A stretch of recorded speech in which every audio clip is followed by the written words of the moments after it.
Okay class, today we are looking at reboots. Currently both the Devil May Cry and the Tomb Raider franchises are in the midst of reboots, so it's a safe bet to say developers will be making more of them. Hey! Darren's dictionary defines a gaming reboot as a new chapter that disregards all previous continuity and restarts a franchise from scratch. It's also important to distinguish reboots from remakes. Instead of disregarding the original entirely, remakes specifically enhance old games scene by scene with better visuals. The GameCube version of Resident Evil is a perfect example of a remake. Stop it! Don't open that door! Hey, Whisker, where's Chris? Jill, no. Okay, now that's out of the way, let's break it down into a checklist of what things a good reboot needs to tick off. Lights please. Number 1. Title. Use the original game's title. It sounds obvious, but it's often overlooked. Reusing the first game's name is a clear way for developers to establish this isn't just another sequel. Number 2. Time. There needs to have been a lengthy gap between games. Giving audiences a few years away from the franchise allows us to build up some nostalgia for a reboot. Number 3. Content. Change up the characters and the setting. This is another biggie. If it's not reinventing the heroes, then the game's more of a sequel than a reboot. Nature calls? It's in the back. What is that, an egg timer? It's a vial containing a spell I made from a variety of... I don't need to know. Number 4. Gameplay, specifically innovative gameplay. This is really the make or break factor. If it's not going to shake things up and deliver something we haven't seen before, then it can't call itself a reboot.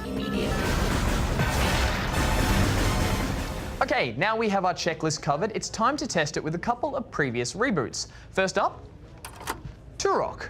The original Turok Dinosaur Hunter appeared on the Nintendo 64 in 1997, and it was one of the first games to establish first-person shooters weren't merely the domain of PC.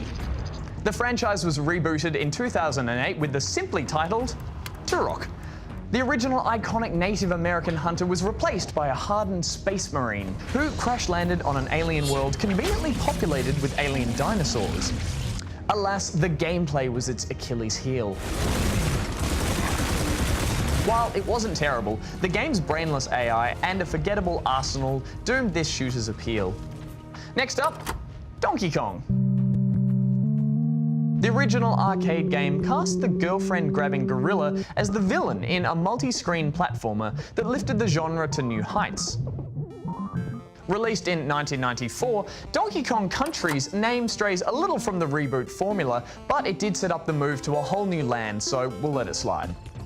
Donkey Kong Country marked the start of the legendary partnership between Nintendo and English studio Rare. The Brits revolutionized Donkey Kong, adding a string of new characters and now iconic features like barrel blasting, banana collecting, and beast riding. The game arrived in the mid-90s when the whole industry was swept up in a frenzy of new 3D games. But its cutting-edge pre-rendered 2D graphics and deep platforming played a big part in keeping 2D games relevant. Without Donkey Kong's successful reboot, we may not have seen the string of later 2D versions of Nintendo's mascots. Okay, finally we have Prince of Persia. The 1989 original climbed above his platforming peers with a more sophisticated style of action. 2003's Prince of Persia: The Sands of Time had a clunky title, but it had been 4 years since the horrendous Prince of Persia 3D, which was just enough time to dim the bad memories. The original Luke Skywalker-inspired lead was abandoned in favour of a fresh, grittier prince, and the Persian backdrop was swapped for an Indian one. However, this reboot's trump card was its gameplay concepts. The graceful choreographed movement inspired a string of parkour titles, including Assassin's Creed. And its rewinding time gimmick was copied in everything from races to puzzlers. What have I done? This reboot revived a franchise that was thought to be dead, and is often cited as one of the best games of last generation. It led to a string of sequels, and even a second successful Prince of Persia reboot, with 2008's anime-inspired Makeover. Father? Father, no! Lights please. So there you have it, you're now all up to speed on reboots. As the costs of big studio games rise, publishers are increasingly looking at safe bets.